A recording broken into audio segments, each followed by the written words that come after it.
हाँ जी, good evening. खुश रहो, स्वस्थ रहो, सभी को एक एक मौल आशीर्वाद। कैसी चल रही है लाइफ? मजेदार?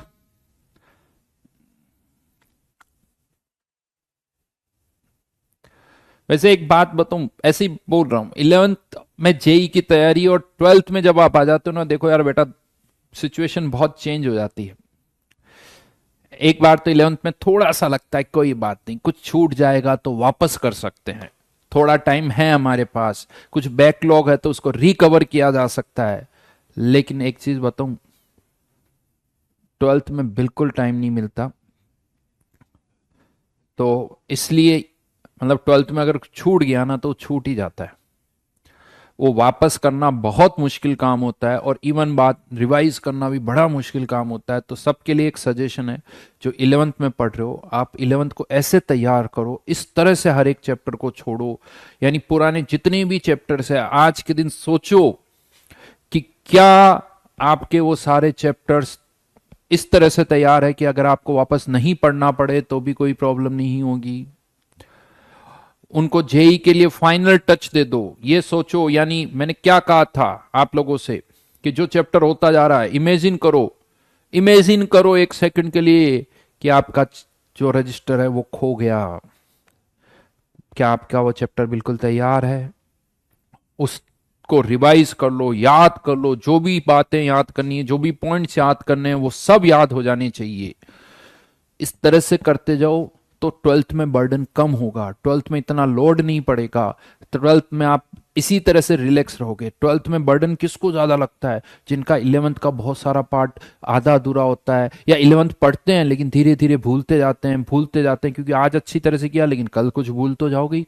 तो उसको रिवाइज करना होता है बार बार। इसलिए सबसे ये कहूंगा, अभी तक के यानी जितने भी चैप्टर्स हुए हैं उन सब की शीट दो दो तीन तीन बार कोशिश करो। सारे क्वेश्चन नहीं करो, लेकिन जो अच्छे अच्छे क्वेश्चन हैं, जो थोड़े टफ क्वेश्चन हैं, अपने अकॉर्डिंग देखो। जिनको लग रहा है मेरे को, हाँ, कि मेरे से ये सारे क्वेश्चन तो बड़े आसानी से हो जाते हैं, तो जो टफ लग रहा है ना, उन क्वेश्चंस को वापस से करो। उनको कम से दो दो तीन तीन बार करो, क्योंकि जब आप उनको दो दो तीन तीन बार करोगे तो वो क्वेश्चन भी आपको बहुत आसान लगेंगे, बहुत आसान लगेंगे। हर दिन 1.5 घंटा रिवीजन को दे दो। हर दिन फिक्स कर लो कि यार 1.5 घंटा कोई ना कोई पुराना रिवाइज करना है। एक दिन फिजिक्स रिवाइज करना, एक दिन केमिस्ट्री रिवाइज करना, एक दिन मैथ्स रिवाइज करना। हर दिन का 1.5 आवर रिवीजन में जाना चाहिए। पुराने चैप्टर्स को उठाओ, नोट्स पढ़ो, क्वेश्चन सॉल्व करो। और रिवीजन केवल नोट्स पढ़ के नहीं होना चाहिए, रिवीजन क्वेश्चन करके भी होना चाहिए। Got it? चलो जी, तो आज का टारगेट क्या था, आज का होमवर्क क्या था यार? बताइए जल्दी से, क्या होमवर्क था?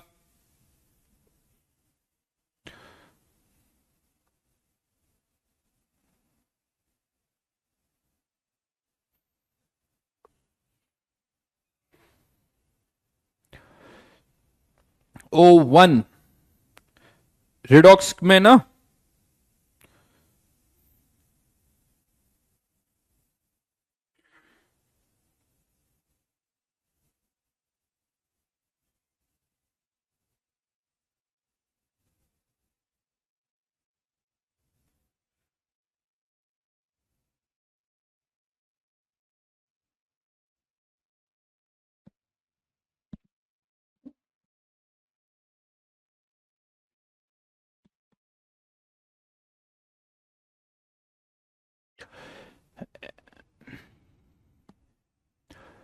चलिए, तो एटॉमिक और जेई मेंस, सॉरी, हाँ, एटॉमिक की जेई मेंस और जेई एडवांस बाकी है।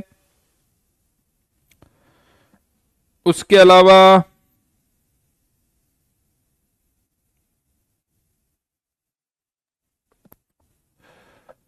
1 से लेके 15, 11 से लेके 15।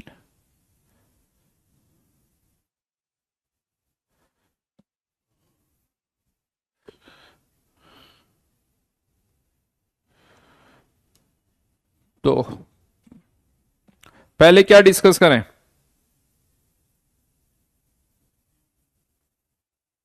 पहले एटॉमिक एक बार कंप्लीट कर लेते हैं। एटॉमिक का जेई एडवांस और जेई मेंस,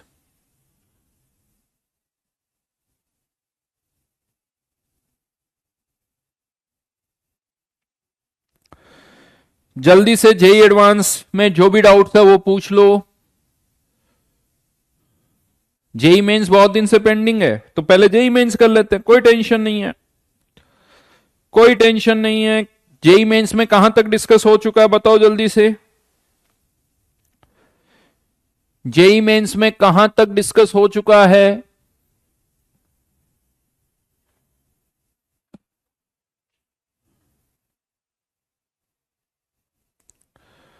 थर्टी तक डिस्कस हुआ है यार, उससे ज्यादा तो हो गया यार, मुझे लग रहा है। ये तो मैंने बता दिया विजिबल वाला, और भी आगे बता दिया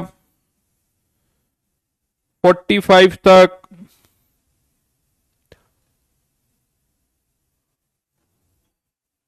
ऐसा क्यों लग रहा मुझे?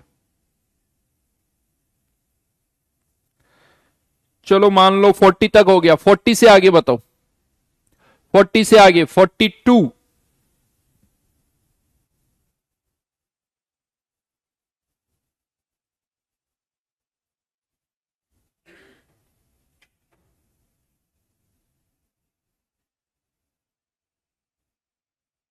42 बहुत आसान है बेटा।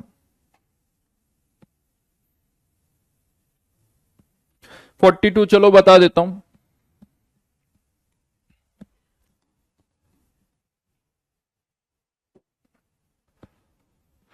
JEE Mains 42 question. P is the momentum of the fastest electron ejected from a metal surface। तो देखो हाफ एम वी स्क्वायर जो होता है ना, इसको ऐसे भी लिख सकते हो, एम से मल्टीप्लाई कर दो तो half M P square equals to H C by lambda minus work function. तो अब हमें मोमेंटम कितना चाहिए? 1.5। तो यहां पर ये 1.5 पी का स्क्वायर अपॉन एम, ये वेवलेंथ लेमडा, तो ये लेमडा 2 लिख दो -5, दोनों का डिफरेंस लेके सॉल्व कर देना, आंसर आ जाएगा।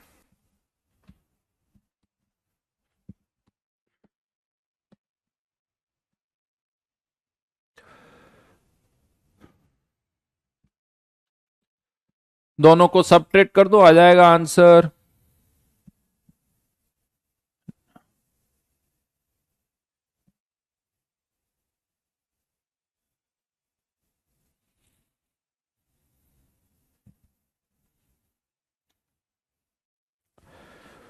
फोर्टी वन नहीं बता रहा हूं।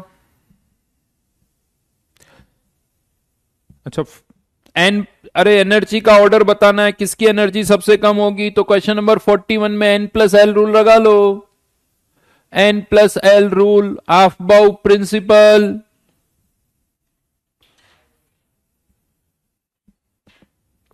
हाँ वही मैं देख रहा था, इसको नेग्लेक्ट कर दो, बिल्कुल सही, इसको नेग्लेक्ट कर दो, रेशियो ले लो, आंसर आ जाएगा। क्वेश्चन नंबर 42 में कहा जा रहा है कि वर्क फंक्शन बहुत कम है, तो इसको नेग्लेक्ट कर देना।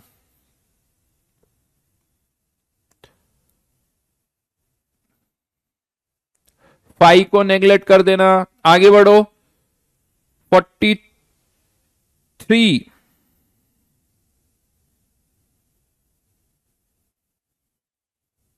for a given series spectral lines the atom for of hydrogen atom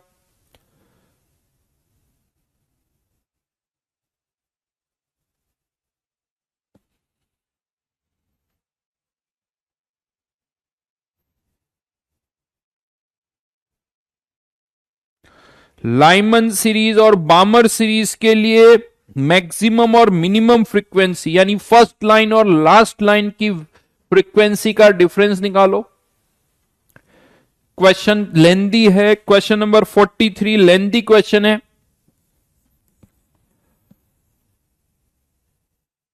आपको हर एक सीरीज की फर्स्ट लाइन और लास्ट लाइन का पहले डिफरेंस निकालना है। H nu equals to 13.6 Z square 1 upon n1 square minus 1/n2 square, ये फॉर्मूला 4 बार लगेगा। लाइमन सीरीज की फर्स्ट लाइन, लाइमन सीरीज की सेकंड लाइन, बामर सीरीज की फर्स्ट लाइन, बामर सीरीज की सेकंड लाइन, सबका न्यू आ गया, उनका डिफरेंस निकालो और फिर डिफरेंस का रेशियो निकालना है। तो ये टाइम टेकिंग क्वेश्चन है, आसान नहीं है। इवन मैं आपको बता दूं जेई मेंस 2019 के जो पेपर थे ना, अच्छे खासे टफ थे। नेक्स्ट 43 के बाद 48, question number 48, the figure that is not a direct manifestation of quantum nature of atom। मुझे लगता है थोड़ी लैंग्वेज गलत है। बेसिकली ये क्वांटम नेचर ऑफ लाइट,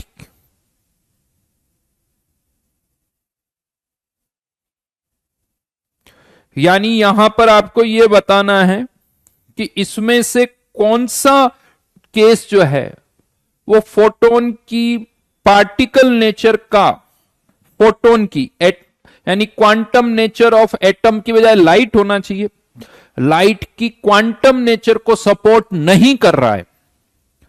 तो जो ब्लैक बॉडी रेडिएशन एक्सपेरिमेंट है वो लाइट की पार्टिकल नेचर को सपोर्ट कर रहा है, क्वांटम नेचर को सपोर्ट कर रहा है ब्लैक बॉडी रेडिएशन।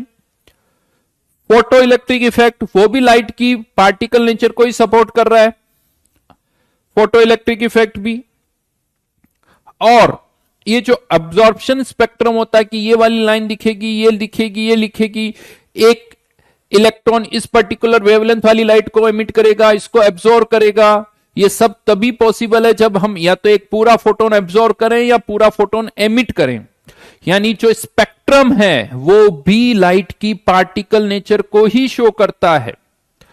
स्पेक्ट्रम जो, अदरवाइज स्पेक्ट्रम किसी का भी कुछ भी आ सकता था, अगर लाइट की पार्टिकल नेचर नहीं होती तो किसी का भी स्पेक्ट्रम कुछ भी आ सकता था। तो जो यूनिक स्पेक्ट्रम है वो लाइट की पार्टिकल नेचर के कारण ही है। तो आगरा, कैलकाटा और दिल्ली, ये तीनों ही लाइट की क्वांटम नेचर को शो कर रहा है। बट जो बॉम्बे है, इंटरनल एनर्जी जो है टेम्परेचर के साथ कंटिन्यूसली बढ़ रही है, इंटरनल एनर्जी टेम्परेचर के साथ कंटिन्यूसली बढ़ रही है। मतलब इंटरनल एनर्जी की कोई भी वैल्यू हो सकती है, इंटरनल एनर्जी की कोई भी वैल्यू हो सकती है, जबकि पार्टिकल नेचर यही कहता है कि लाइट एनर्जी या तो इतनी हो सकती है, इतनी हो सकती है, इतनी हो सकती है, इतनी हो सकती है, कोई भी वैल्यू नहीं हो सकती। जबकि बी ऑप्शन में कर्व ऐसे बना हुआ है, ये लाइट की वेव नेचर को शो कर रहा है, ये लाइट की वेव नेचर को शो कर रहा है, इसीलिए आंसर इज बॉम्बे। ये बहुत अच्छा वाला क्वेश्चन पूछ लिया जेई मेंस वालों ने, बहुत डीप थॉट है, आसान नहीं है। तो क्वेश्चन नंबर 48 का आंसर बॉम्बे। चलिए, तनीषा ने कहा 41 में आंसर बी दिया है, करेक्ट आंसर डी होगा। तो अगर आपने इतना अच्छा लिखा तो मैं एक बार देख लेता हूं 41 में आंसर।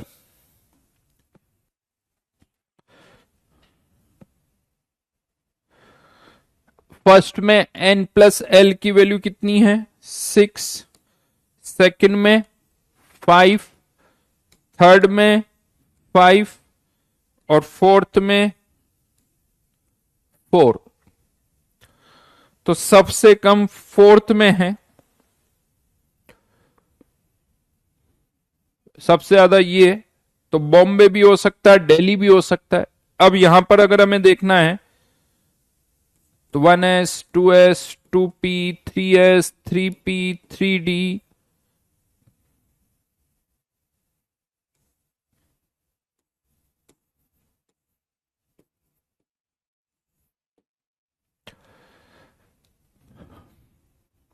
ऐसे ही करते हैं ना, 4s 4p।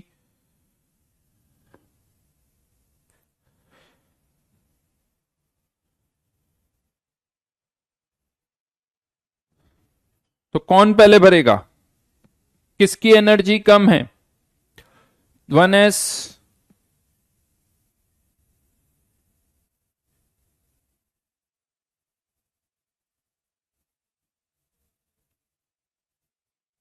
हाँ, ये तो पी है, तो सबसे पहले कम एनर्जी किसकी है? फोर्थ की, फिर उसके बाद टू की, फिर थ्री की, और फिर वन की। डेली आंसर नहीं है क्या इसका? तनिषा, क्या आंसर है इसका?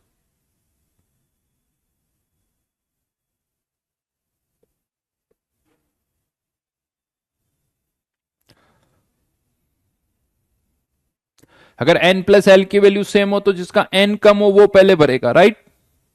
हम्म।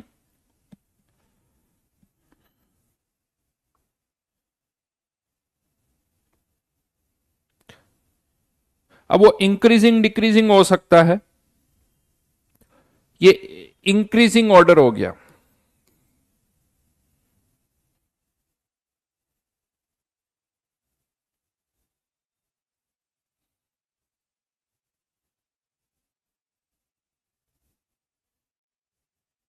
तो डेली कर लेना आंसर, डेली कर लेना, है ना? अब ठीक है।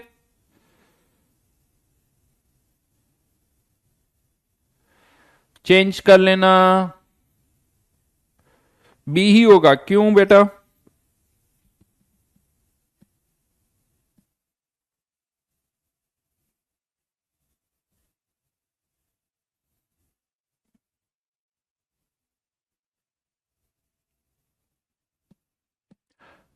नेक्स्ट।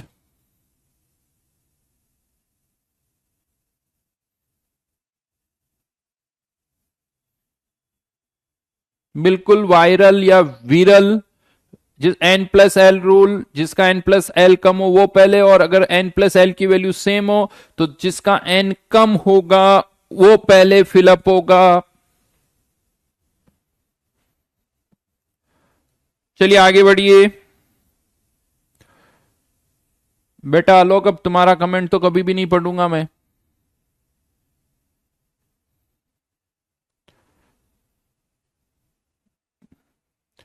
48 बता चुका हूं, फिर भी पूछे जा रही है जनता।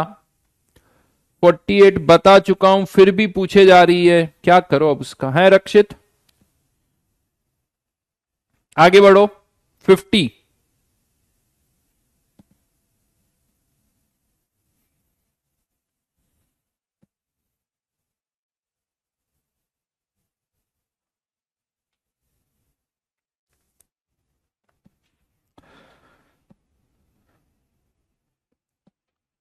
वेवलेंथ अगर कम हो रही है, अगर वेवलेंथ कम हो रही तो एनर्जी बढ़ रही है, और एनर्जी बढ़ रही है मतलब ऑर्बिट्स का एनर्जी का डिफरेंस बढ़ रहा है, तो वो कन्वर्ज नहीं कर रहे हैं, वो दूर दूर जा रहे हैं। तो 50th में फर्स्ट ऑप्शन गलत है। बामर सीरीज के लिए n1 इक्वल्स टू 2 होना चाहिए, तो बॉम्बे ऑप्शन सही है। The line of longest wavelength corresponds to n2 equals to 3, बिल्कुल सही है। लॉन्गेस्ट वेवलेंथ यानी सबसे कम एनर्जी, तो वो फर्स्ट लाइन की होगी, तो थर्ड भी सही है। The ionisation energy of hydrogen can be calculated from wave number of these lines. ये थोड़ा कंट्रोवर्शियल स्टेटमेंट है, थोड़ा कंट्रोवर्शियल है, बट देखा जाए तो फर्स्ट गलत है, तो आगरा बॉम्बे दिल्ली वैसे ही हट गए, तो answer is Calcutta. Question number 53। Question number 53। If the Thomson model of atom was correct, then the results of Rutherford gold foil experiment would have been। ये बड़ा इंटरेस्टिंग क्वेश्चन है भाई। अगर थॉमसन मॉडल सही होता तो क्या होता, रदरफोर्ड एक्सपेरिमेंट जब करते तो देखो, अगर आप चाहते हो, थॉमसन मॉडल क्या था? पॉजिटिव चार्ज पूरा डिस्ट्रीब्यूट होगा, होता है। 50th का आंसर क्या दे रखा है?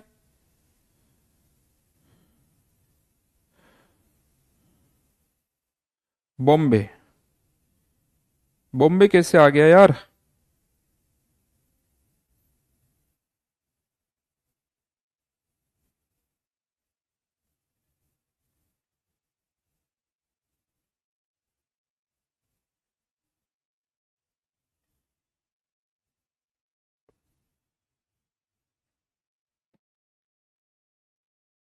वेवलेंथ कम हो रही तो lines in this series converge.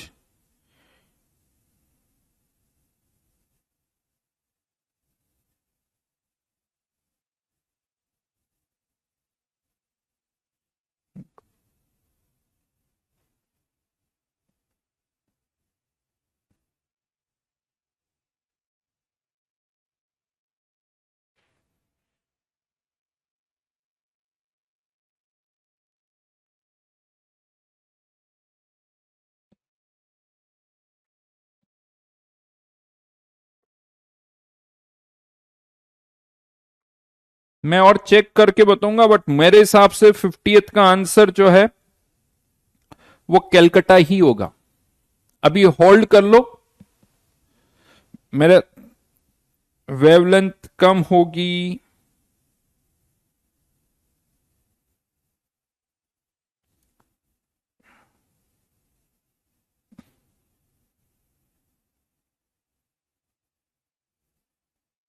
तो एनर्जी का डिफरेंस ज्यादा होगा तो दूर दूर होगी।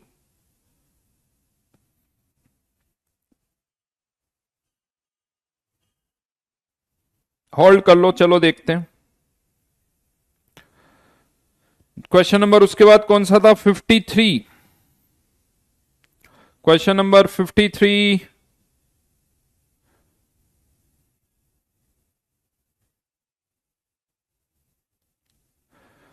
Agra option.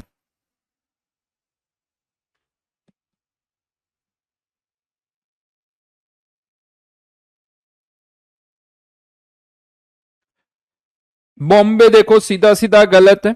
Alpha particles are deflected over a wide range of angle, नहीं, क्योंकि अगर पॉजिटिव चार्ज पूरा डिस्ट्रीब्यूटेड है तो अल्फा पार्टिकल को वो डेविएट नहीं कर पाएगा, तो वाइड एंगल से डिफ्लेक्ट नहीं होगा, 180 से भी कोई डिफ्लेक्ट नहीं होगा। तो बी ऑप्शन गलत है, सी ऑप्शन गलत है। अब बचेगा क्या?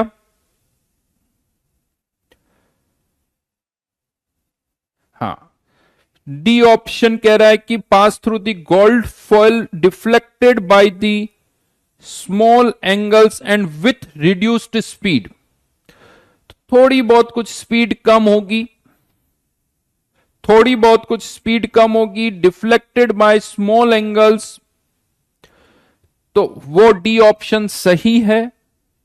आगरा ऑप्शन के alpha particle pass through the gold foil without decrease in speed, ऐसा नहीं होगा। थोड़ी बहुत स्पीड में कुछ चेंज होगा, थोड़ा बहुत स्पीड में चेंज होगा, पॉजिटिव चार्ज उसे रिपेल करेगा, तो इसीलिए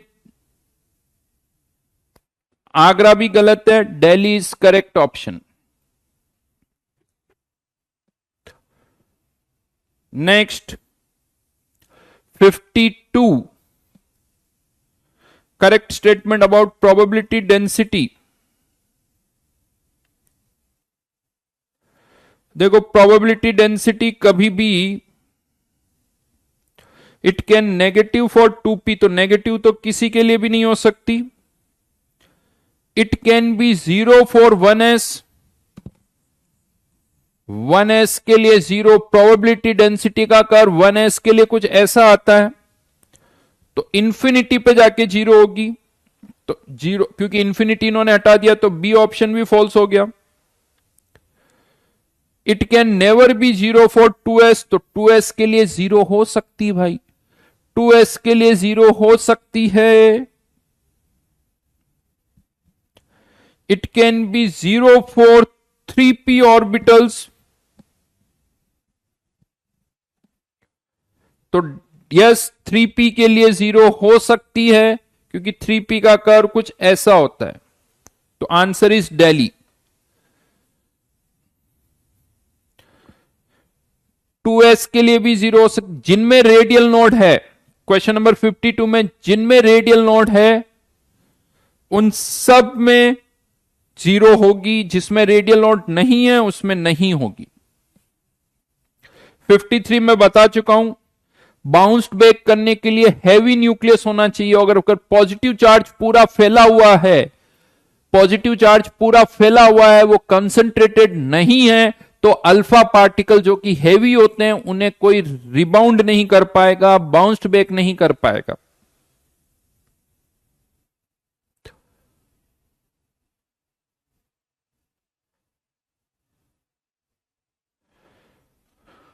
शायद क्वेश्चन नंबर 55 का मैं डीप क्लास में ही बता चुका हूं, नोट्स देख लो। Force equals to K Z E square upon R square. R square की जगह क्या लिख सकते हो, एन की पावर 4 अपॉन जेड स्क्वायर, तो ये जेड ऊपर जाएगा तो जेड की पावर 3 अपॉन एन की पावर 4। बिल्कुल सही है बेटा अभिनव। Question number 59।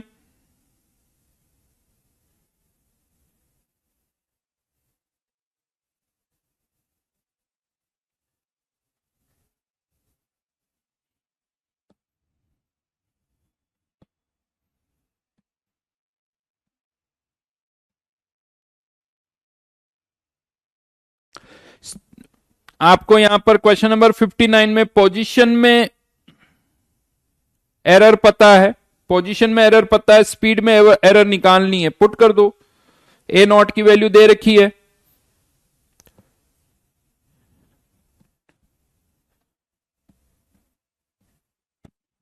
क्वेश्चन नंबर 59 में पोजीशन में एरर दे रखी है 2 ए नॉट। आपको किस में एरर निकालनी है, स्पीड में।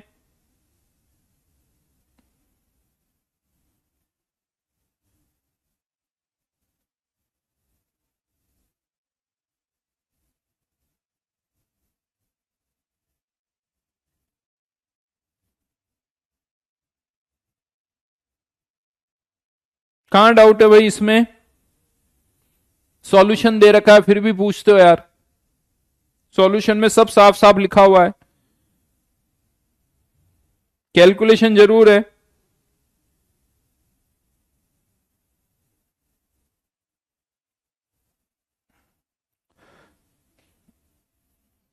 Question number 60, identify the incorrect statement from the given a circular path around the nucleus in which electron moves is proposed as Bohr orbit। सही है। an orbital is the one electron wave function in an atom। orbital क्या है, wave function ही है।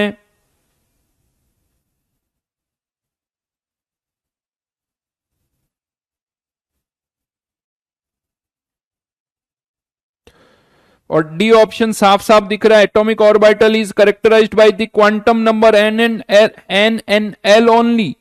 Atomic orbital को characterise करने के लिए 2 नहीं 4 क्वांटम नंबर यूज करते हैं, वैसे हम एन एल एम और एस।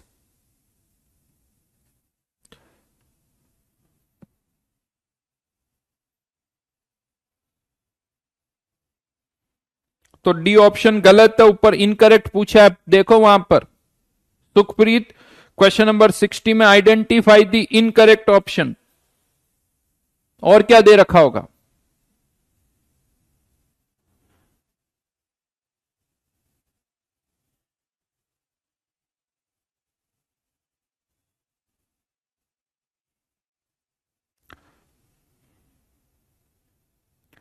क्वेश्चन नंबर 56 में एटॉमिक नंबर अगर 25 है, डाइवेलेंट है, तो इसके डी ऑर्बिटल में 5 अनपेयर्ड इलेक्ट्रॉन होंगे। 5 अनपेयर्ड इलेक्ट्रॉन के लिए निकालो, 5 अनपेयर्ड इलेक्ट्रॉन यानी under root N N plus 2, तो 35 का स्क्वायर रूट यानी आगरा आंसर।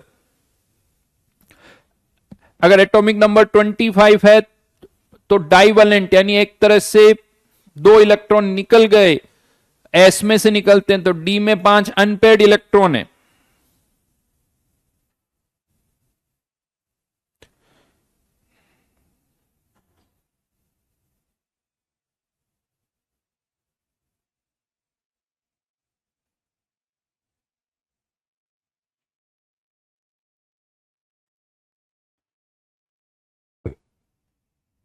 फ्रीक्वेंसी के लिए क्या होगा, क्वेश्चन नंबर 55 में फ्रीक्वेंसी क्या होती है, 1 सेकंड में कितने राउंड्स हो रहे हैं, v अपॉन 2 पाई आर, और v को हम क्या लिखते हैं, z by N, N square by Z, तो Z square upon N cube. ये आंसर होगा। अभिनव ठीक है?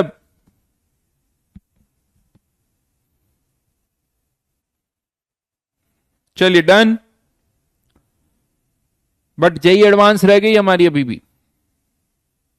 चलो आज जेई मेंस ही करते हैं, और जेई एडवांस आज नहीं करेंगे, आज जेई मेंस ही करेंगे, नेक्स्ट क्लास में जेई एडवांस। और नेक्स्ट वैसे भी मंडे को मेरी क्लास ऑफ है, तो वेंसडे तक जेई एडवांस बड़ी अच्छी तरीके से कर लेना।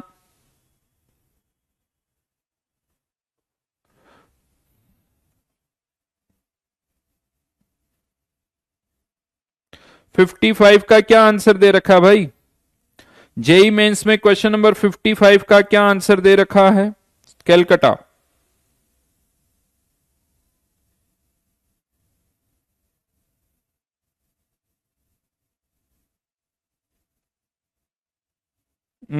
कैलकाटा तो नहीं होगा।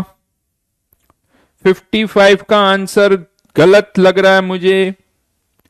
55 में आगरा सही लग रहा है, बाकी आप और एक बार चेक करना।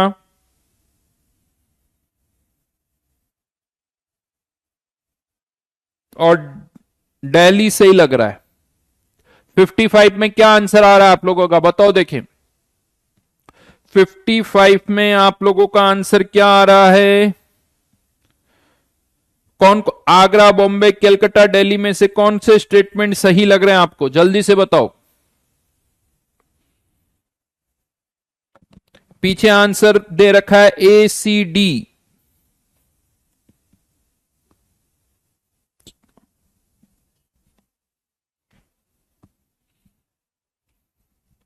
बोलिए जल्दी से।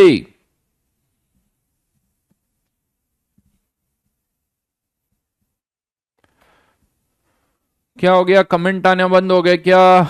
ऐसा लग रहा है, या कुछ तैयारी कर रहे हो? कोई कमेंट नहीं इतनी देर में, ऐसा नहीं हो सकता। कुछ गड़बड़ है।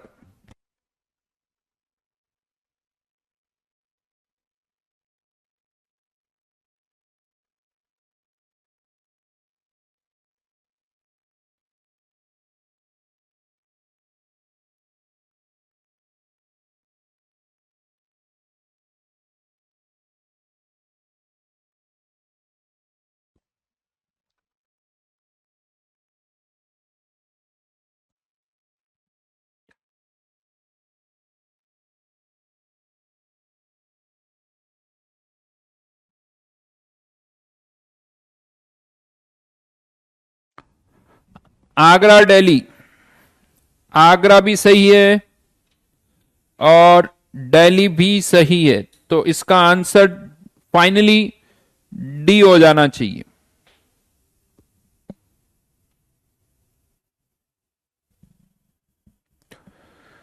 ठीक है, चलो। और अब किसी को कोई डाउट? बेटा यार मंडे को ऑफ है, कुछ स्पेशल कुछ भी नहीं है, सिंपल सा लॉजिक है। 13 संडे, 15 की भी ऑफ है, 15 अगस्त, तो थोड़ा घूम फिर लेते हैं, और तो क्या है, नहीं?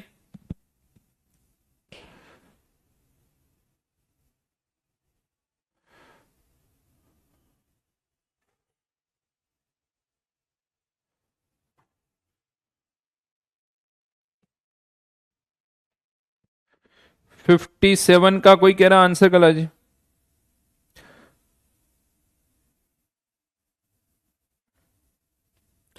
ये देखो ठीक है, 57 वाला पार्ट अभी छोड़ रहा हूं मैं, इनऑर्गेनिक में पढ़ते हो। चलो अब हम आ जाते हैं रिडॉक्स पर, रिडॉक्स पर आ जाओ। रिडॉक्स में क्या होमवर्क था?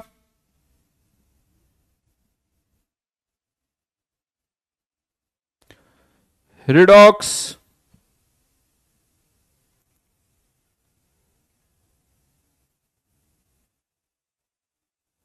कुमकुम का कहना है फिजिकल के कारण लगता है कि जेई में हो सकता है, बहुत बढ़िया।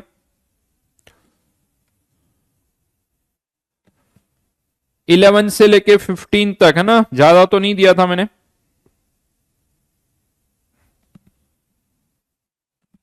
कोई डाउट है क्या उसमें? कोई डाउट है क्या उसमें? 11 से लेके 15 तक या सारे हो गए?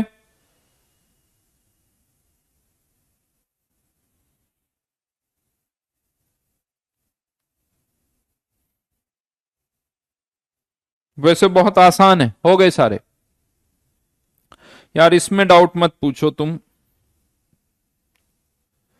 कौन सी रिएक्शन रिडॉक्स रिएक्शन है?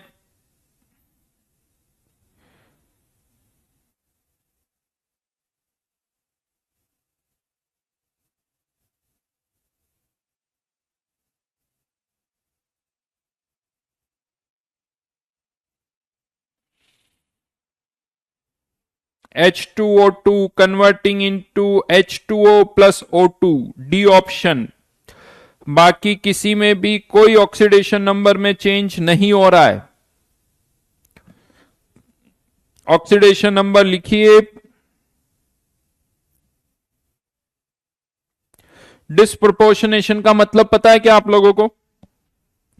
डिस्प्रोपोर्शनेशन का मतलब होता है कि सेम एलिमेंट का रिडक्शन और ऑक्सीडेशन होना। जैसे यहां क्लोरीन का ऑक्सीडेशन नंबर है 0, यहां है -1 और यहां क्लोरीन का ऑक्सीडेशन नंबर है +5, यानी क्लोरीन ही रिड्यूस हो रही है, क्लोरीन ही ऑक्सीडाइज हो रही है।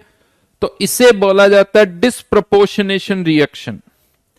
इसे बोला जाता है डिस्प्रोपोर्शनेशन रिएक्शन, जिसमें सेम एलिमेंट का रिडक्शन और सेम एलिमेंट का ऑक्सीडेशन हो।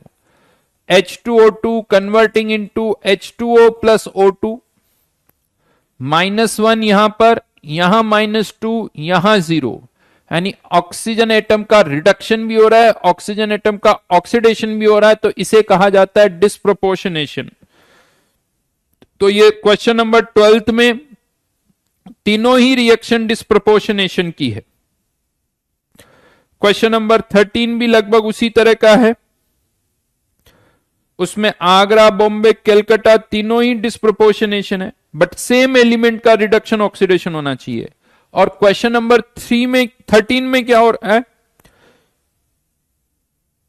नाइट्रोजन का तो हो रहा है ऑक्सीडेशन और क्रोमियम का हो रहा है रिडक्शन, यानी नाइट्रोजन प्लस Cr2O3।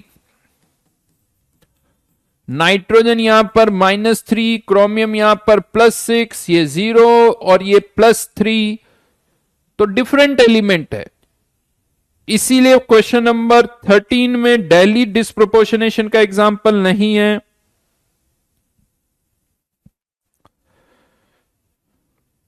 14th वाले में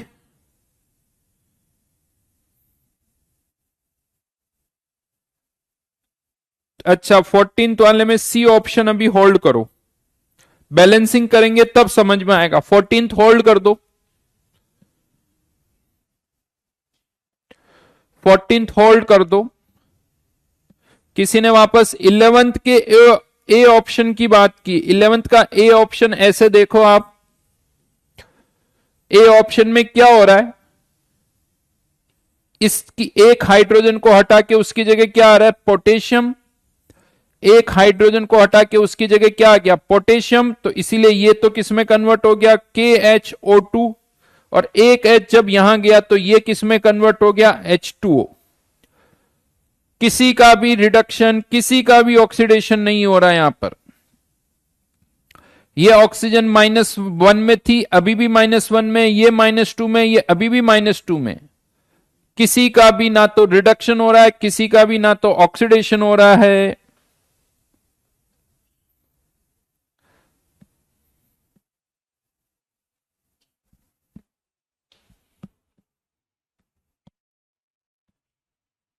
फोर्टींथ का सी अभी होल्ड कर दो।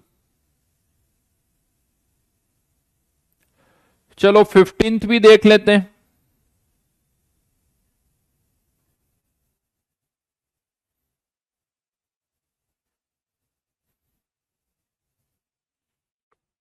फिफ्टींथ में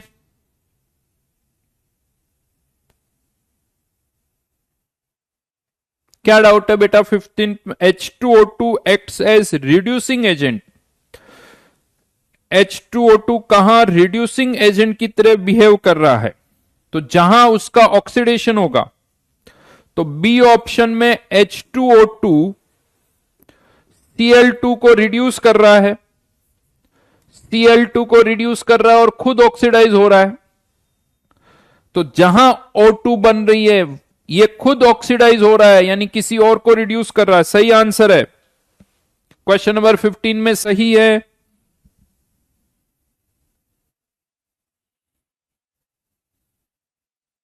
आंसर सारे सही है बेटा।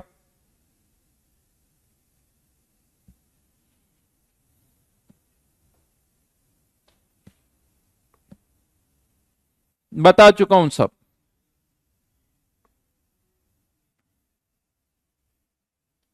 चलिए अब आगे बढ़ते हैं। वेरी गुड बेटा, कैल्शियम कार्बोनेट का ऑक्सीडेशन नंबर पूछ लो तुम अब। हाँ, थोड़ा दिमाग खुद का भी चला लो सुखप्रीत। कैल्शियम अलग, कार्बोनेट अलग। अब कार्बोनेट आयन का ऑक्सीडेशन नंबर तुमसे नहीं निकल रहा है, फिर तो कोई मतलब नहीं है। दुनिया जहां के जितने भी कंपाउंड है सबको यहां क्लास में एग्जाम्पल लेंगे तब तुम्हें पता चलेगा।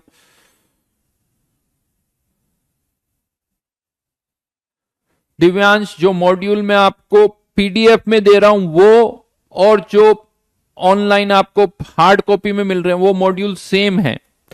इसके अलावा पुराने जितने भी मेरे जो शीट्स है उनमें चेंजेस हैं, पुरानी शीट्स अलग है, उनमें मैंने कुछ ना कुछ चेंजेस किए हैं। तो या तो आप पीडीएफ जो ऐप पर अपलोड की जा रही है उसका प्रिंट आउट निकालो या परचेज कर सकते हो। ठीक है दिव्यांश। अनुराग इज आस्किंग बैकलॉग कैसे क्रिएट करें। मंदिर में जाओ, प्रसाद चढ़ाओ, 500 रुपए का बैकलॉग सारा क्लियर हो जाएगा। ठीक है अनुराग।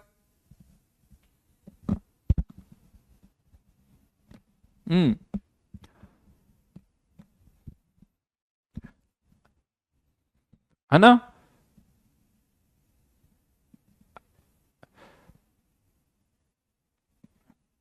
लेकिन अगर क्लियर नहीं हुआ तो फिर वापस मैं यही बोलूंगा, फिर क्लियर नहीं होगा तो फिर मैं वापस यही बोलूंगा, फिर क्लियर नहीं होगा तो फिर मैं यही बोलूंगा। अब भगवान कब मानता है वो भगवान जाने भाई। अगर भगवान तुम्हारी बात नहीं सुन रहा तो मैं क्या करूं। नहीं, मैंने तो एक तरीका बताया कि भगवान को प्रसाद चढ़ाओ, भगवान मान जाएगा तो तुम्हारा बैकलॉग क्लियर हो जाएगा।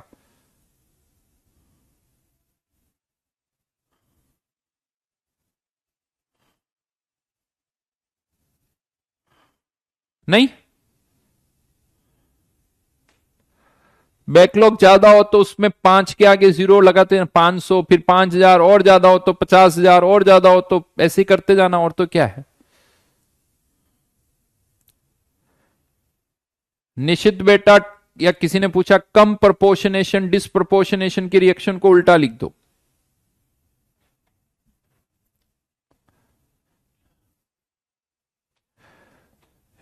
तो लास्ट क्लास में मैंने आपको बैलेंसिंग वाला पार्ट समझाया था, और बैलेंसिंग में मैंने आपको यह बताया था कि आयन इलेक्ट्रॉन मेथड और ऑक्सीडेशन नंबर मेथड दोनों की हमने बात की थी, और मैंने कहा था दोनों में माइनर सा डिफरेंस है, माइनर सा डिफरेंस है दोनों में, बट ज्यादा कन्वीनियंट जो है वो ऑक्सीडेशन नंबर मेथड है, वो थोड़ा फास्ट है, तो मेनली हम उसी को यूज करेंगे। हाँ, लेकिन लास्ट क्लास में जो एग्जाम्पल मैंने लिया था वो बहुत सिंपल सा एग्जाम्पल था, वो बहुत सिंपल सा एग्जाम्पल था। आज थोड़ा सा उसमें कुछ एडिशन करेंगे, थोड़ा सा उसमें कुछ एडिशन करेंगे। तो अब मैं इन रिडॉक्स रिएक्शन को भी कुछ कैटेगराइज कर रहा हूं।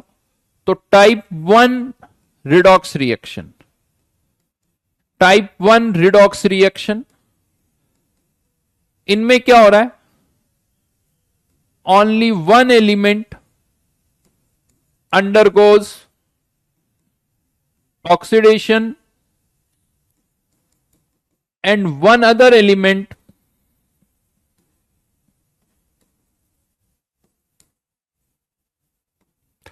in other compound undergoes reduction। ये जो लैंग्वेज में लिख रहा हूं ये मेरी अपनी लैंग्वेज है, नॉर्मली क्या होता है जब हम बैलेंसिंग करते हैं ना तो रिएक्शंस को कैटेगराइज नहीं करते हैं, सभी रिएक्शन को एक साथ देखते हैं, इसीलिए बैलेंसिंग में बड़ा कंफ्यूजन होता है। फ्रेंकली स्पीकिंग देखो, यस मैं खुद की तारीफ कर रहा हूं लेकिन बनता है, यहां पर मैं इन रिडॉक्स रिएक्शंस को भी कैटेगराइज कर रहा हूं जिससे बैलेंसिंग करना आप लोगों के लिए बहुत आसान हो जाएगा। केवल मैंने उनको अलग अलग कर दिया कि इसमें अलग रूल थोड़ा सा और थोड़ा बहुत अलग अलग कॉन्सेप्ट है सबका, तो वन बाय वन करके ये डिस्कस करेंगे। हाँ बट ये कैटेगराइजेशन दुनिया में कहीं नहीं मिलने वाला, ये भी कह सकता हूं। कभी कभी ये तारीफ करनी पड़ती, नहीं तो सामने वाले को लगता है कि सर तो ऐसे ही है यार, एवं ही है, तो इसीलिए सारी बातें बोलनी पड़ती भाई, ताकि थोड़ा लगे कि हाँ हम भी कुछ हैं। तो यहां पर reactions only one element undergoes oxidation and one other element in other compound undergoes reduction। पहले मैं आपको पूरा बैलेंस करके बताऊंगा, फिर मैं आपको उसकी थोड़ी स्टेप्स भी लिखवाऊंगा, लेकिन धीरे धीरे प्रैक्टिस करोगे ना तो वो सब बहुत आसान हो जाएगा। इनिशियली लगेगा इतनी सारी स्टेप्स है, जैसे जैसे आदत पड़ेगी बहुत सब कुछ आसान हो जाएगा। तो एग्जाम्पल लेते हैं, KMnO4 plus H2C2O4 plus HCl converting into MnCl2 plus CO2 plus KCl plus H2। ये एक रिडॉक्स रिएक्शन है जिसे हमें बैलेंस करना है।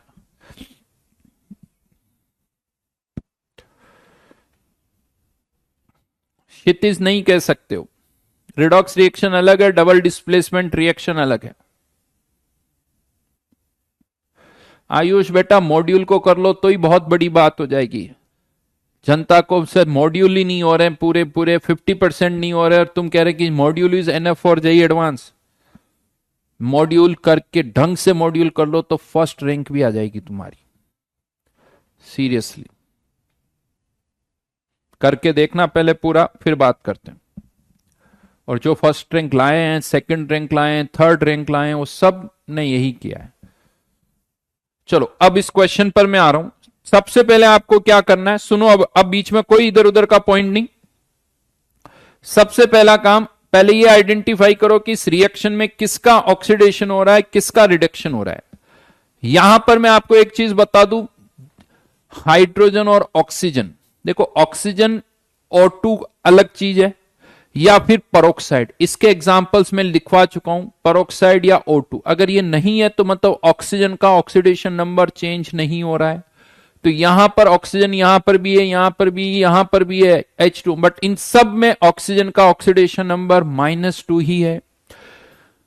तो हाइड्रोजन ऑक्सीजन, वैसे धीरे धीरे आदत पड़ जाएगी आपको जैसे जैसे करोगे, बट हाँ राइट नाउ जैसे पोटेशियम है, इसका ऑक्सीडेशन नंबर इधर भी +1 है, इधर भी +1 है। क्लोरीन का यहां पर भी -1, यहां पर भी -1। हाइड्रोजन और ऑक्सीजन का सब जगह -2 है, -2 है। तो अब देखा जाए तो चेंज किसका हो रहा है, Mn+7 से Mn+2, और किसका चेंज हो रहा है, कार्बन+3 से कार्बन+4। यानी सबसे पहला काम ये आइडेंटिफाई करो किसका रिडक्शन हो रहा है, किसका ऑक्सीडेशन हो रहा है। फर्स्ट स्टेप ये होनी चाहिए। फिर स्टेप 2 क्या है, जिन एलिमेंट्स का या जिन कंपाउंड्स का रिडक्शन या ऑक्सीडेशन हो रहा है उनको अलग अलग लिख दो, अलग अलग 2 हाफ रिएक्शन में लिख दो। ये रिडक्शन हो रहा है तो रिडक्शन हाफ रिएक्शन, और ये ऑक्सीडेशन हाफ रिएक्शन, ये ऑक्सीडेशन हाफ रिएक्शन। एक रिडक्शन हाफ रिएक्शन, एक ऑक्सीडेशन हाफ रिएक्शन। ये हो गई हमारी स्टेप 2। स्टेप 3, जिन एलिमेंट्स का रिडक्शन और ऑक्सीडेशन हो रहा है उन्हीं को बैलेंस करो, बाकियों को बैलेंस नहीं करना है। केवल जैसे यहां Mn को बैलेंस करो, यहां एक Mn, यहां पर भी एक Mn, यानी मैग्नीज ऑलरेडी बैलेंस्ड है। बट यहां कार्बन का रिडक्शन ऑक्सीडेशन हो रहा है, बट यहां 2 कार्बन, यहां 1 कार्बन। तो या तो इधर हाफ से मल्टीप्लाई करो या इधर 2 से मल्टीप्लाई करो। ये हो गई हमारी स्टेप नंबर 3। ये हो गई हमारी स्टेप नंबर 3 कि एलिमेंट्स जिनका रिडक्शन और ऑक्सीडेशन हो रहा है उन्हें बैलेंस करो। देन उसके बाद स्टेप नंबर 4, इनके ऊपर वापस इनका ऑक्सीडेशन नंबर लिख दो। कार्बन +3, कार्बन +4, इनके ऊपर इनका ऑक्सीडेशन नंबर लिख दिया हमने। देन यहां एक गड़बड़ होती जो ध्यान रखना, ऊपर भी ऑक्सीडेशन नंबर लिखना और नीचे भी। हां, बट नीचे जितने Mn atom right now left side में दिख रहे हैं, राइट नाउ लेफ्ट साइड में भी एक ही Mn है, इसीलिए नीचे भी +7, राइट हैंड साइड में भी एक ही Mn है, इसीलिए +2। यानी जो ऊपर था वही नीचे, क्योंकि एक ही Mn है, ऑब्वियसली इधर एक तो इधर भी एक Mn ही होगा। लेकिन यहां नीचे +3 +4 नहीं आएगा। क्यों नहीं आएगा? क्योंकि यहां 2 कार्बन है, यहां पर भी 2 कार्बन है, तो यहां पर एक कार्बन का ऑक्सीडेशन नंबर +3 है, तो 2 कार्बन का होगा +6, यहां 2 कार्बन का होगा +8। यही मेजर मिस्टेक होती, इसीलिए मैं हमेशा ऊपर भी लिखवाता हूं, नीचे भी लिखवाता हूं। ऊपर केवल एक एटम का ऑक्सीडेशन नंबर है, नीचे जितने एटम्स वहां इन्वॉल्व है, जितने एटम्स वहां इन्वॉल्व है। यहां 2 कार्बन है इसलिए +6, यहां पर भी 2 कार्बन +8।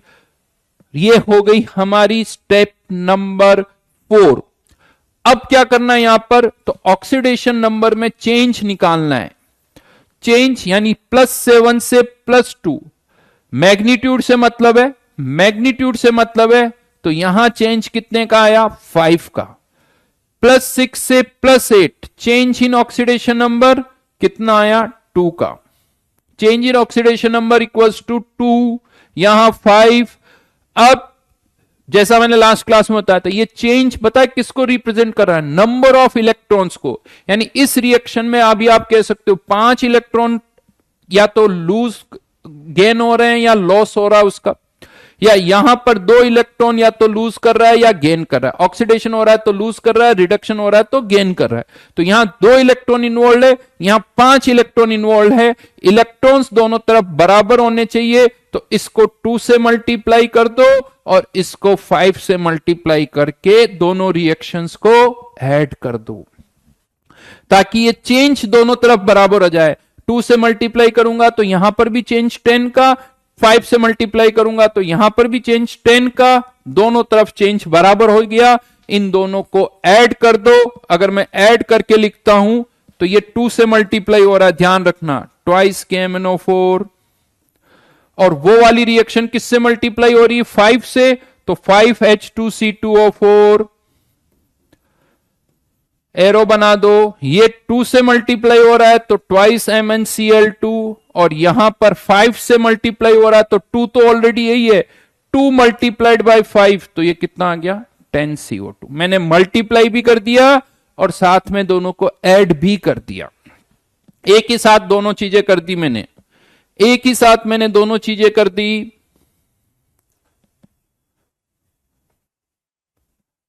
राइट। लेकिन अभी तक आपने केवल उन एलिमेंट्स को बैलेंस किया है जिनका रिडक्शन और ऑक्सीडेशन हो रहा है, जिनका रिडक्शन और ऑक्सीडेशन हो रहा है। बट मेन पार्ट यही है बैलेंसिंग का, ये जो मल्टीप्लाइंग फैक्टर है ये आपका सही होना चाहिए। ये मेन बैलेंसिंग का जो पार्ट होता है वो ये कि मल्टीप्लाइंग फैक्टर सही होने चाहिए, ये गलत नहीं होने चाहिए। तो यहां 2 का मल्टीप्लीकेशन, यहां 5 का ऐड कर दिया। अब क्या करना है? अब बाकी के एलिमेंट्स को बैलेंस करना है। लेकिन बाकी के जितने भी अब एलिमेंट्स हैं उनका ना तो रिडक्शन हो रहा है ना उनका ऑक्सीडेशन हो रहा है। वो जिस ऑक्सीडेशन स्टेट में लेफ्ट साइड में, राइट साइड में भी उसी में होंगे। यानी पोटेशियम यहां पर +1 में है तो राइट हैंड साइड में भी +1 में ही होगा। क्यों? क्योंकि रिडक्शन और ऑक्सीडेशन तो केवल Mn और कार्बन का ही हो रहा है, Mn और कार्बन का ही हो रहा है। तो यहां पर अब बाकी के एलिमेंट्स को कैसे बैलेंस करना है, तो यहां पर मैं आपको एक सीक्वेंस बता देता हूं। सबसे लास्ट में हाइड्रोजन को बैलेंस करोगे, उससे पहले ऑक्सीजन, यानी सेकंड लास्ट में किसको बैलेंस करेंगे? ऑक्सीजन। और हाइड्रोजन और ऑक्सीजन से पहले बाकी एलिमेंट्स को बैलेंस करना होता है। अब बाकी एलिमेंट्स में सीक्वेंस हुआ, आपको क्वेश्चन देख के ही समझनी पड़ेगी। जैसे यहां पर अगर मैं अभी देखूं, 2 पोटेशियम यहां लेफ्ट हैंड साइड में दिख रहे हैं, इधर एक भी पोटेशियम नहीं दिख रहा है, तो यहां पर आप क्या ऐड कर दो? 2 पोटेशियम। सुनना अच्छी तरह से, लेकिन या तो ये ऑप्शन है कि यहां पर 2K+ लिख दें, तो पोटेशियम भी उधर भी 2, इधर भी 2 पोटेशियम हो जाएंगे। लेकिन अगर मैं ये रिएक्शन देखता हूं तो रिएक्शन में पोटेशियम KCl के साथ, यानी KCl की फॉर्म में है, तो फिर हमें अल्टीमेटली तो आंसर KCl की टर्म्स में देना है। तो यहां पर 2K+ लिखने के बजाय ज्यादा अच्छा है कि यहां पर हम 2K+ की बजाय डायरेक्ट क्या लिख दें? 2KCl। क्योंकि राइट हैंड साइड में पोटेशियम KCl की फॉर्म में है, तो डायरेक्ट 2KCl, पोटेशियम भी बैलेंस हो गया। यहां पर भी 2, यहां पर भी 2। अब किसको बैलेंस करें? अब किसको बैलेंस करें? पोटेशियम के बाद और क्या दिख रहा है? क्लोरीन दिख रही है। Chlorine 2 × 2, 4 chlorine +2, total chlorine right hand side में कितनी है? Total chlorine right hand side में कितनी है? 6। लेफ्ट हैंड साइड में तो नहीं दिख रही है, बट क्वेश्चन पे देखो वापस। क्वेश्चन में अगर हम देखते हैं तो क्लोरीन यहां पर किसके साथ है? हाइड्रोजन के साथ। कितनी क्लोरीन चाहिए हमें? 6। तो यहां पर 6 HCl ऐड कर दो, यहां पर 6 HCl ऐड कर दो, तो क्लोरीन भी बैलेंस हो गई। और क्लोरीन इधर भी -1 में, इधर भी -1 में। यानी कि क्लोरीन को बैलेंस करना है तो Cl2 लिख दिया। Cl2 नहीं, Cl2 में ऑक्सीडेशन स्टेट कुछ और है। देखो किस तरह से वो एलिमेंट वहां प्रेजेंट है। यहां क्लोरीन HCl की फॉर्म में, इसीलिए HCl ऐड कर दिया।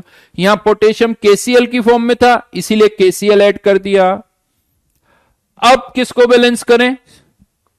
आई थिंक अब हाइड्रोजन और ऑक्सीजन ही बची है।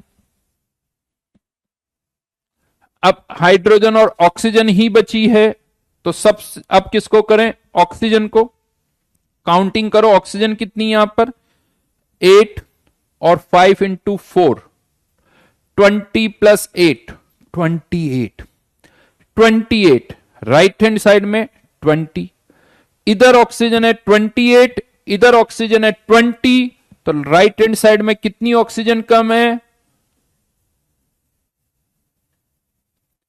8,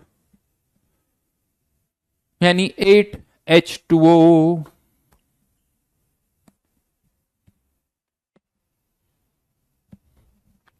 ऑक्सीजन जितनी कम हो उतने वाटर मॉलिक्यूल ऐड कर दो।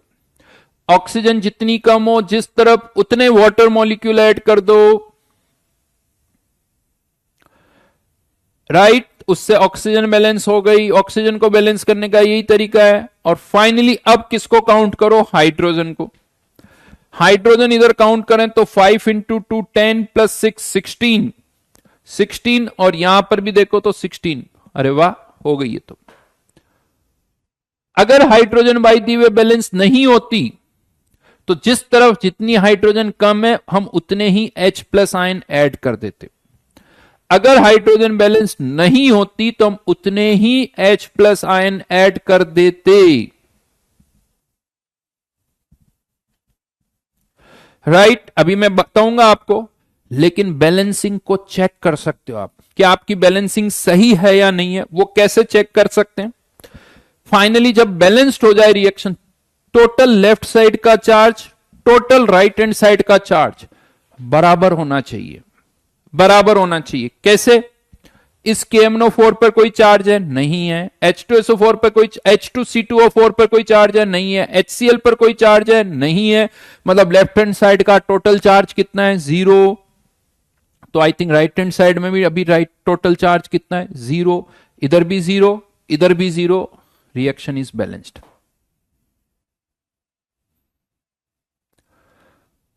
सुखप्रीत बेटा, जेई की तैयारी कर रहे हो? हाँ, ये मेथड बहुत बड़ा लग रहा है ना, तो जेई भी बहुत बड़ा है। उसमें जॉब भी जब लगती है तो बहुत बड़े, बहुत पैसे मिलते हैं। मेथड बड़ा होगा तो जॉब जब लगेगी तो पैसे भी ज्यादा मिलेंगे। अब सोचो तुम्हें क्या करना है।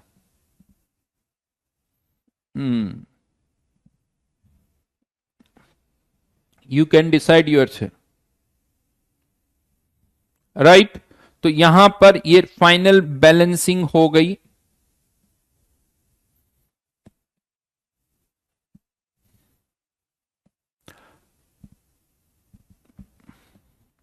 अभी मैं स्टेप्स नहीं लिखाऊंगा पहले, या चलो एक बार जल्दी जल्दी से मैं आपको स्टेप्स लिखवा देता हूं जो अभी मैंने बोला ना।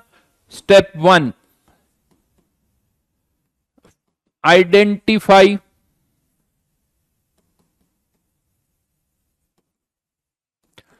the elements undergoing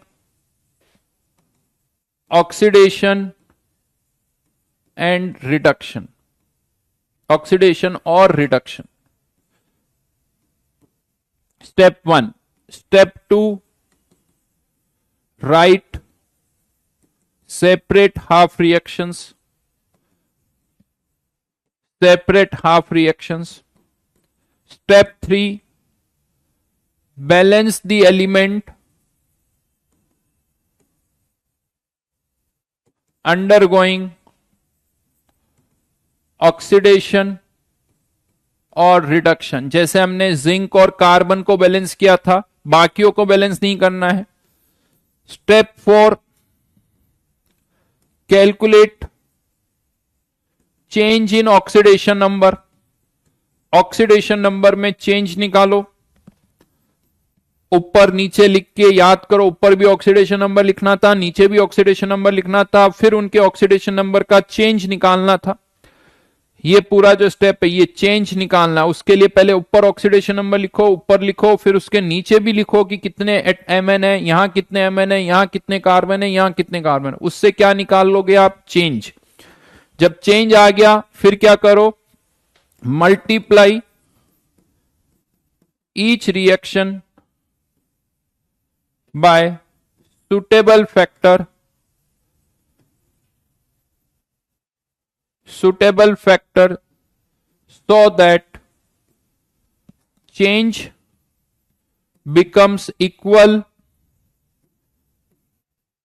in each half reaction। जैसे मैंने 5 और 2 से मल्टीप्लाई किया था, 5 और 2 से, ताकि हर एक रिएक्शन में जो चेंज है वो बराबर हो जाए। एक तरफ हमने 2 से मल्टीप्लाई किया, दूसरी तरफ हमने 5 से मल्टीप्लाई किया। देन उसके बाद दोनों रिएक्शंस को क्या कर दो? ऐड कर दो, या इसको मैं इसी के साथ ऐड कर देता हूं, इस पॉइंट को इसी के साथ। Multiply each reaction by suitable factor so that change becomes equal in each half reaction. Change मतलब change in oxidation number, change in oxidation number becomes equal in each half reaction, and again combine them. दोनों को वापस से add कर दो, again combine them. फिर क्या करना है? Balance other elements, balance the elements other than hydrogen and oxygen. फिर क्या करना है?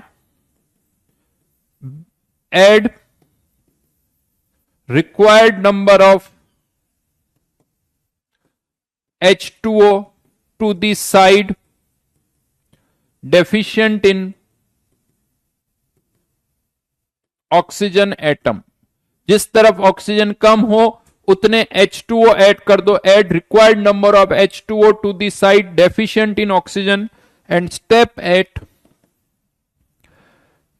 add H plus ion to the side deficient in hydrogen atom।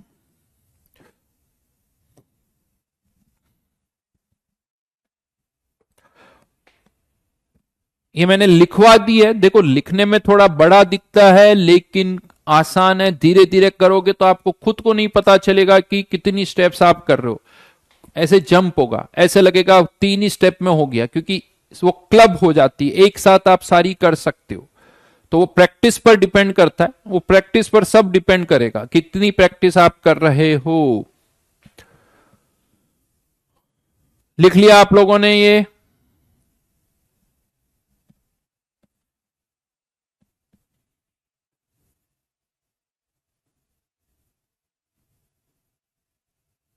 Balance the element other than hydrogen and oxygen.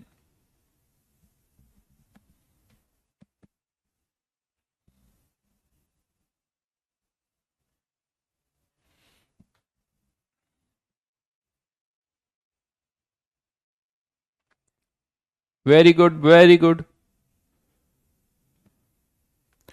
अरे अभी 2 लेक्चर के बाद लगेगा sir ये तो बहुत आसान है। अभी देखना 1-2 लेक्चर के बाद ऐसा लगेगा सर ये तो बहुत आसान है। जब इससे टफ कुछ आता ना तो ये अपने आप आसान हो जाता है। किसी भी चीज को आसान बनाना है तो उससे टफ काम करो, वो आसान हो जाता है।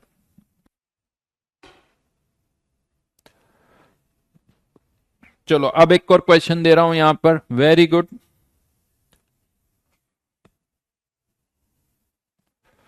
बैलेंसिंग ही करनी है आपको। Cr2O7 2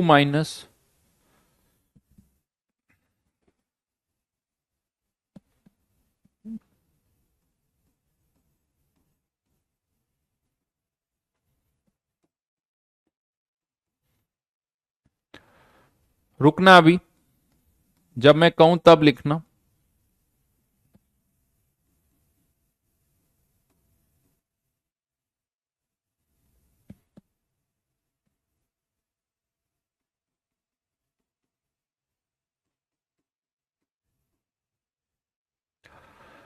चलिए इसको बैलेंस करिए, स्टेप्स को फॉलो करते जाइए, जो स्टेप्स मैंने आपसे कही थी उनको फॉलो करिए।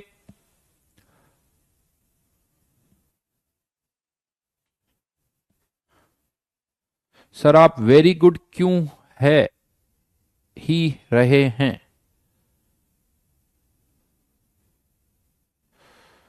कन्हैया गूगल आपको गॉड ऑफ फिजिकल केमिस्ट्री बोलता है ऐसा? नेक्स्ट क्वेश्चन करो बेटा, इस पर वापस रिपीट होगी वही सारी बातें, वापस से रिपीट होगी। कोशिश करो इस क्वेश्चन को सॉल्व करने की, जितनी स्टेप समझ में आई उतनी कर लो।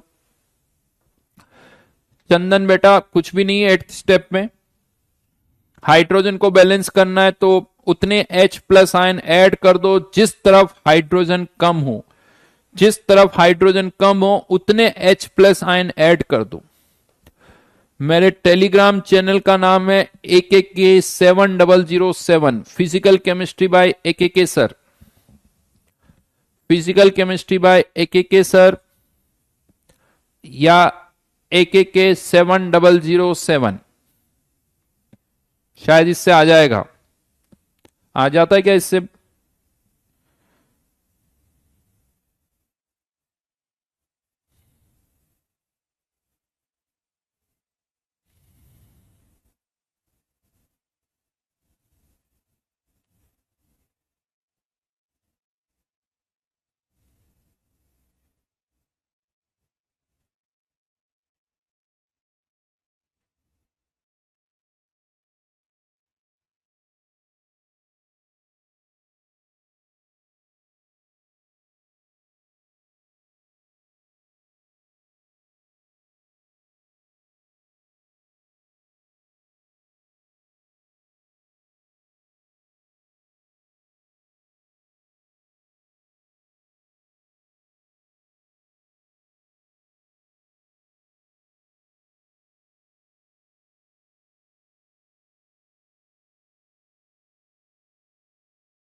प्रखर का आंसर आ गया है 168294। प्रखर का आंसर है 168294। चलिए देखते हैं प्रखर, ये मतलब इनके स्टोइक्योमेट्रिक कोफिशिएंट है। देखते हैं, ऐसे आंसर लिख सकते हो। वन इसका स्टोइक्योमेट्रिक, इसका इसका इसका इसका एक ही साथ लाइन में लिख सकते हो आप।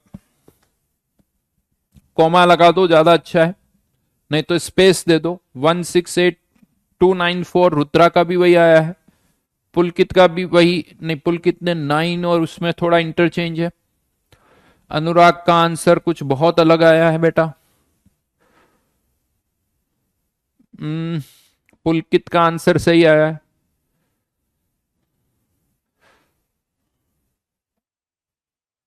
अनुषा का भी सही है, डी का भी सही है, श्रीधर का भी सही है, राग का नहीं नहीं नहीं 5 आ रहा है बेटा, अमित का, Oman, Saumya, Disha, Diksha, sorry not Disha, दीक्षा।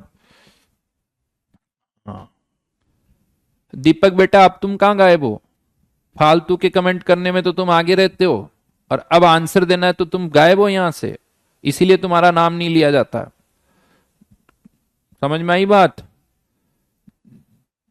अब तो तुम गायब हो, और फालतू के कमेंट करने होते हैं, तुम्हें टाइम खराब करना होता है।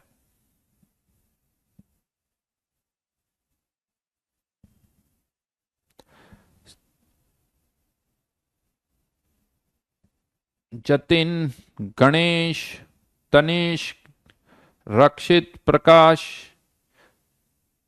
राजकुमार, प्रियांशु, शिवांश। चलिए अब करते हैं। तो पहली स्टेप आइडेंटिफाई करो किसका रिडक्शन हो रहा है, किसका ऑक्सीडेशन हो रहा है। तो यहां पर आयरन 8/3, क्रोमियम +6, क्रोमियम +3, और यहां पर आयरन +3। तो देखा जाए तो क्रोमियम का हो रहा है रिडक्शन, आयरन का हो रहा है ऑक्सीडेशन। देखो ये थोड़ी, जैसे मैंने आपसे पहले भी कहा, ऑक्सीडेशन नंबर निकालने की आदत बढ़ाओ, स्पीड बढ़ाओ। जो क्वेश्चन हमने किए हैं उन्हीं को बार बार करो, क्योंकि यहां कोई नया फॉर्मूला नहीं आ रहा है। इन सब के ऑक्सीडेशन नंबर आप पहले से ही निकाल चुके हो, पहले से ही निकाल चुके हो। आदत डालो फटाफट लिखने की। देन यहां पर वापस से वही अलग अलग हाफ रिएक्शंस लिखो। Step 2, right separate half reactions.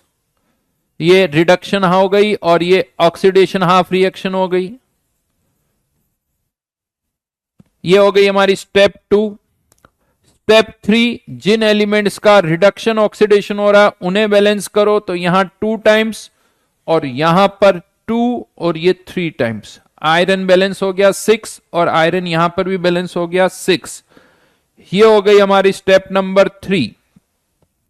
Then step number 4, change in oxidation number निकालिए। +6 +3, 2 क्रोमियम +12, 2 क्रोमियम +6।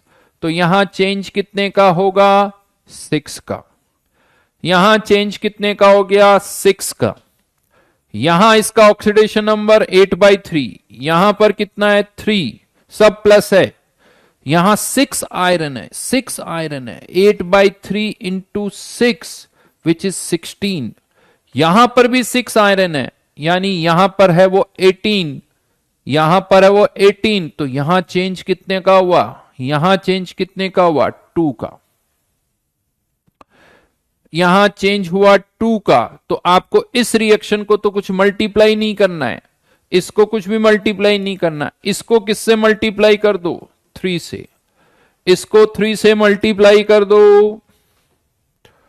तो यहां पर ये तो एज इट इज आ जाएगा Cr2O7 2-, उसको 3 से मल्टीप्लाई किया तो 6 Fe3O4।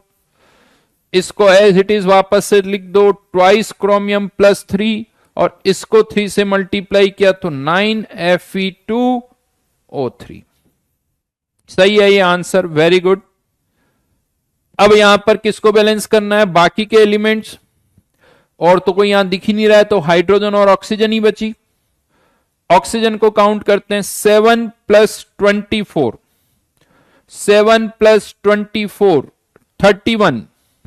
इस तरफ 31 ऑक्सीजन है और यहां पर 27 है, मतलब यहां पर 4H2O।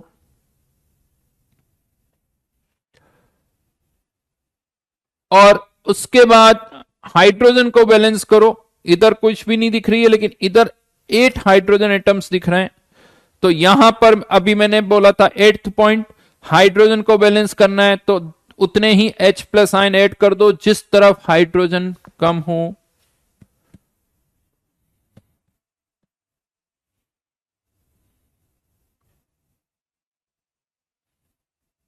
राइट, तो हाइड्रोजन भी बैलेंस हो गई। चेक करो क्या हमारा आंसर सही है। इधर टोटल चार्ज -2 + 8 + 8, 8 हाइड्रोजन है, +6। इधर टोटल चार्ज आयंस पर +6, दोनों तरफ बराबर है, यानी आपकी बैलेंसिंग भी सही हुई है। सब कुछ सही लिखा हुआ बेटा। आर्यन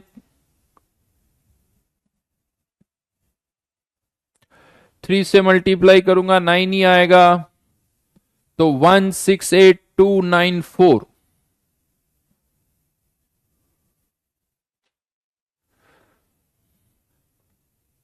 देखो, अगर किसी ने ऐसा किया कि इसको 2 से और इसको 6 से मल्टीप्लाई किया है, इसको 2 से और इसको 6 से किया है, तो वापस फाइनल रिएक्शन को 2 के फैक्टर से डिवाइड कर दो। यश कह रहा कि सर मैंने इसको 2 से और इसको 6 से मल्टीप्लाई कर दिया, तो फाइनल जो बैलेंसिंग हुई है उसमें सभी कोफिशिएंट जो है वो 2 से डिविजिबल है, तो उसको वापस से 2 से डिवाइड कर दीजिए। इसी में अब एक पॉइंट और ऐड कर रहा हूं, एक पॉइंट और ऐड कर रहा हूं। एक और पॉइंट इसमें क्या ऐड कर रहा हूं कि ये जो बैलेंसिंग है, अगर किसी रिएक्शन में H+ आयन दिखता है ना, तो इसका मतलब है कि ये रिएक्शन हम एसिडिक मीडियम में बैलेंस कर रहे हैं। एसिडिक मीडियम यानी यूं कह दो ये रिएक्शन हमने एसिडिक मीडियम में बैलेंस की है। क्यों? क्योंकि H+ आयन दिख रहा है। समटाइम्स ऐसा भी हो सकता है कि क्वेश्चन में यहां H+ और ये H2O ना हो, H+ या H2O ना हो, तो देखो ये सारी रिएक्शन वाटर में होती है, तो H2O लिखा हो या ना लिखा हो, आपकी बैलेंसिंग में H2O आ सकता है। ये ध्यान रखना, H2O लिखा हो या ना लिखा हो, अगर आपको लग रहा है कि H2O आना चाहिए तो कोई प्रॉब्लम नहीं है, आप H2O लिख सकते हो। दूसरा, अगर क्वेश्चन में H+ नहीं लिखा हुआ और ऐसे लिखा हुआ है कि इसको एसिडिक मीडियम में बैलेंस करो, एसिडिक मीडियम में बैलेंस करो, मतलब आपकी बैलेंसिंग में H+ आयन आ सकता है। और बेसिक मीडियम में अगर कहा जाता है बैलेंस करने के लिए, दैट मीन्स आपकी बैलेंसिंग में OH आयन आ सकता है। राइट, एसिडिक मीडियम मतलब H+ और बेसिक मतलब OH आयन। अब मान लो यहां पर एक क्वेश्चन ऐसे दे दिया जाए कि नहीं H+ को हटा दूं और मैं आपसे कह दूं कि यार आप इसको बेसिक मीडियम में बैलेंस करो। तो अगर किसी भी रिएक्शन को बेसिक मीडियम में बैलेंस करना है तो पहले उसको एसिडिक मीडियम में बैलेंस करो, पहले आप उसको एसिडिक मीडियम में बैलेंस करो। जैसे यहां पर हमने इसको किस में बैलेंस कर दिया? एसिडिक मीडियम में। अब मुझे इसको एसिडिक से किस में कन्वर्ट करना है? बेसिक में। बड़ा सिंपल सा तरीका है। किसी भी रिएक्शन को अब एसिडिक मीडियम से बेसिक मीडियम में बैलेंस करना है तो सिंपल सा एक तरीका है। क्या करो? बेसिक मीडियम का मतलब कि H+ आयन नहीं दिखने चाहिए, क्या दिखने चाहिए? OH आयन दिखने चाहिए। अब H+ आयन नहीं दिखने चाहिए और OH आयन दिखने चाहिए, तो क्या करो? जितने H+ यहां है उतने ही OH आयन, उतने ही OH आयन दोनों तरफ ऐड कर दो, उतने ही OH आयन दोनों तरफ ऐड कर, इधर भी ऐड करूंगा OH आयन, इधर भी ऐड करूंगा, तो बैलेंसिंग तो बैलेंस, रिएक्शन अभी भी बैलेंस रहेगी, कोई प्रॉब्लम नहीं है। क्योंकि OH आयन इधर भी ऐड कर दिए, OH आयन इधर भी ऐड कर दिए, तो रिएक्शन तो अभी भी बैलेंस्ड है। लेकिन अब क्या करना है? ये H+ और OH आयन को कंबाइन करके इसकी जगह क्या लिख दो? 8H2। क्योंकि H+ और OH आयन है, इन दोनों को हटा के इसकी जगह क्या लिख दो? H2O। राइट। एक 8H plus 8OH minus combine होकर क्या बना देंगे 8H2O, इनको हटा के H2O लिख दो। क्लियर। हाँ अब देखो क्या H2O दोनों साइड है, यस इधर भी है इधर भी है। अगर नहीं है तब तो आंसर आ गया, और अगर दोनों तरफ है तो इधर 4 इधर 8 कैंसिल आउट होंगे ही होंगे। किधर बच जाएंगे, इधर 4 है इधर 8 है, तो यहां पर अब क्या करो, इसको भी हटा दो इसको भी हटा दो, और इसकी जगह क्या लिख दो यहां पर 4H2। तो अब दिस प्लस दिस H2O इधर आ गया, ध्यान रखना, और इधर ये H2O गायब हो गया, यानी फाइनल बैलेंसिंग में यहां पर लिख देता हूं Cr2O7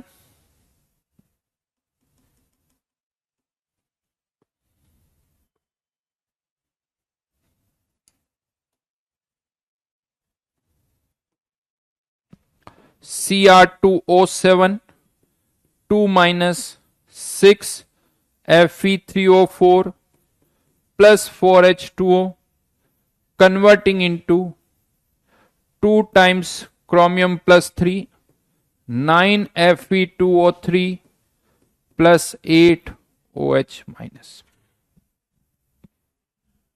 ये रिएक्शन कौन से मीडियम में बैलेंस हो गई, बेसिक मीडियम में। पहले कौन सी थी एसिडिक, अब कौन सी हो गई बेसिक।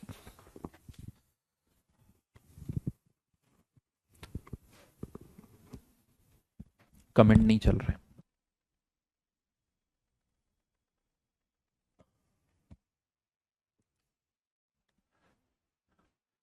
हर्ष कभी बेसिक को एसिडिक में नहीं करना पड़ेगा, क्योंकि पहले हमेशा एसिडिक में बैलेंस करेंगे और एसिडिक को फिर किस में कन्वर्ट करेंगे बेसिक में।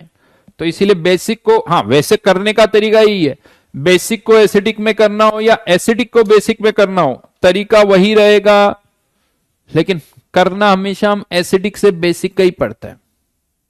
सब बैलेंस है बेटा, सब बैलेंस है, चार्ज भी बैलेंस्ड है, काउंट कर लेना।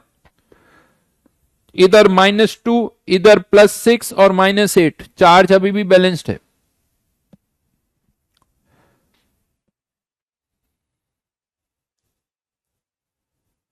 ये मेथड रिडॉक्स रिएक्शन में ही यूज होगा, क्योंकि वहां पर ही ऑक्सीडेशन नंबर में चेंज होता है।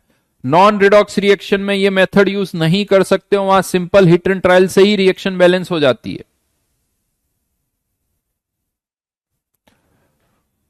मॉड्यूल 2 कब आएगा पूछता हूं, देखा मुझे मॉड्यूल 2 का आइडिया नहीं है वो कब आने वाला है। तो चलिए आपको कुछ बैलेंसिंग के क्वेश्चन दे देता हूं मैं। आप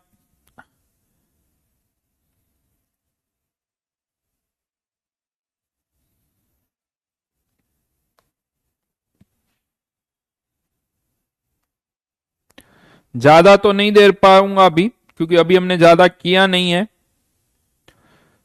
तो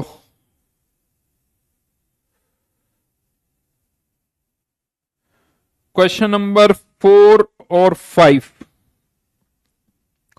शीट में एक्सरसाइज S1 4 और 5 ये बैलेंसिंग के क्वेश्चन है जो कि आपको करने, बस इतना ही होमवर्क है। बाकी एटॉमिक स्ट्रक्चर को आप अच्छी तरह से करो, बाकी एटॉमिक स्ट्रक्चर को अच्छी तरह से करो। रिडॉक्स में इतना ही होमवर्क है, ये बैलेंसिंग पर क्वेश्चन है, और बाकी कोशिश करिए अच्छी तरह से JEE Advanced atomic structure, yes atomic structure की जेई एडवांस को ढंग से करना है।